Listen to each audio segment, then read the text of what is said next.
ભાજપ દ્વારા હવે 15માંથી 14 મનપાના હોદ્દેદારોની જાહેરાત કરવામાં આવી હતી, પરંતુ સુરતના નામો જાહેર કરવામાં પરસેવો છૂટી ગયો હતો.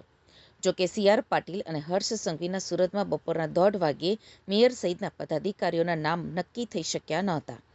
હરીફ જૂથો વચ્ચે ભારે લોબિંગ ચાલી રહ્યું હતું. 3 કલાકથી નામો જાહેર ન થતાં ઉત્તેજનાભર્યો માહોલ સર્જાયો હતો, જેને પગલે ગાંધીનગર સુધી ફોન લગાવવામાં આવ્યા હતા.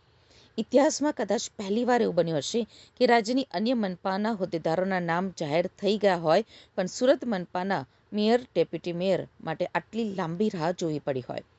માયાબેન માવાણી માત્ર રાજકીય રીતે જ નહીં, પરંતુ સામાજિક સ્તરે પણ સુરત શહેરમાં ખૂબ જ સક્રિય ભૂમિકા ભજવી રહ્યા છે. તેઓ પાટીદાર સમાજની અલગ અલગ સામાજિક અને શૈક્ષણિક સંસ્થાઓ સાથે લાંબા સમયથી જોડાયેલા છે. ખાસ કરીને સુરતમાં વસતા સૌરાષ્ટ્રવાસીઓના હૃદયસમી સંસ્થા સૌરાષ્ટ્ર પટેલ સમાજ સાથે તેઓ ઘણા વર્ષોથી ગાઢ રીતે સંકળાયેલા છે અને સામાજિક કાર્યોમાં અગ્રેસર રહ્યા છે.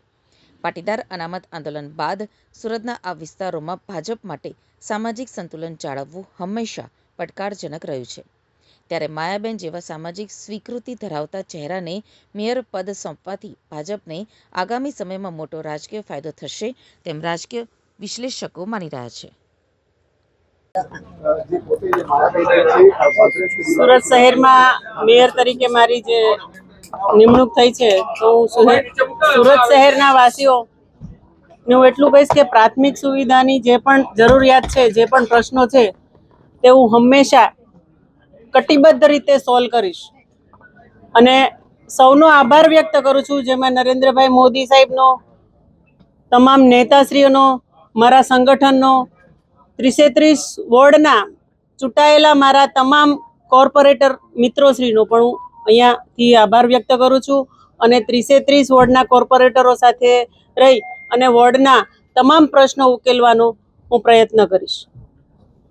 નાના મોટા જે પડકારો પણ આવશે તો તેને કઈ રીતે કઈ રીતે આગળ જે પણ પડકારો આવે તેની સાથે મારા સાથી કોર્પોરેટર મિત્રો હશે, જે વોર્ડના હશે, તેની સાથે રહી અને તમામ પ્રશ્નો હું ઉકેલવા પ્રયત્ન કરીશ. ચાલો, આભાર.